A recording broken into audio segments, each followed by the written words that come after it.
500 से 600 साल पुरानी इस इमारत को, जिसके धरती तल के कक्षों में बनाई गई थी कैदियों की जेल, और सामने था दरवाजा जो तकरीबन 4 से 5 मंजिला है, जिस पर सैनिक अपने सभी अस्त्र शस्त्र से सुसज्जित होकर दिया करते थे पहरा, और इस मंच पर राजा सुनते थे अपने खास लोगों की समस्याएं। ये इसके और ऊपर जाने के लिए यहाँ पर सीढ़ियाँ बनी हुई हैं, और अगर हम इन सीढ़ियों पर जाएंगे तो हमें इस महल के दोनों हिस्से एक ही जैसे दिखाई पड़ेंगे और एक ही जगह से हम देख सकते हैं। बीच में ये दीवार बनी हुई है, दीवार के इस तरफ राजा के खास लोगों के रहने की व्यवस्था, कैदियों की जेल और अन्य कक्ष बने हुए हैं। लेकिन जैसे ही हम इस दीवार को पार करते हैं तो जो ये छत है ये राजा का महल है, और हर एक हिस्सा जो आप देख रहे हो वो राजा की रानियों के महल हैं। राजा ने हर एक रानी के लिए एक जैसी व्यवस्था की थी, एक जैसे महल बनाए थे, जो टोटल आज आपको दिखाई यहाँ से पड़ रहे हैं। हर एक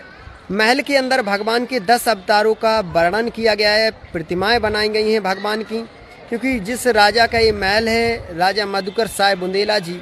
वो भगवान कृष्ण के इतने अनन्य भक्त थे कि भगवान कृष्ण उनके साथ नृत्य किया करते थे, ऐसा इतिहास में बताया गया है। सामने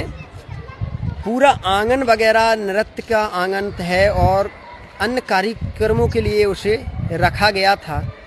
लेकिन हम आपको इसके उस गलियारे से होते हुए नीचे ले चल रहे हैं, जिस गलियारे से जब सैनिक गुजरते थे ना, तो दुश्मनों को तो पता ही नहीं चलता था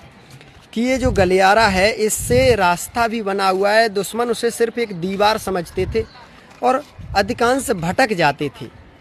कई ऐसे रास्ते देखिए, एक यहाँ से नीचे के लिए बना हुआ है, तो यहाँ से आप नीचे के लिए चले जाओगे, लेकिन जस्ट इसके पास में देखोगे तो एक और रास्ता बना हुआ है जो आपको दूसरी मंजिल पर ले जाएगा। लेकिन अगर और इसके पास में देखोगे तो ये जो रास्ता है और ऊपर के लिए ले जाएगा, और एक और रास्ता इसके पास से छुपा हुआ फूटा हुआ है जो आपको इस गलियारे से होता हुआ पूरे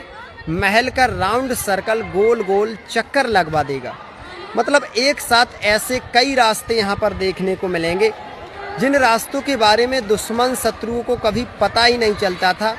अधिकांश वो भ्रमित हो जाते थे और राजा की चाल को नहीं समझ पाते थे।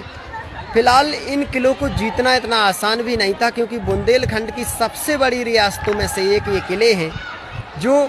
राजा महाराजाओं की शानो शौकत को आज 500 से 600 साल बाद भी पूरा बारीक तरीके से दिखाते हैं कि कैसा राजा महाराजाओं का जीवन रहा होगा, कैसा उनका शासन,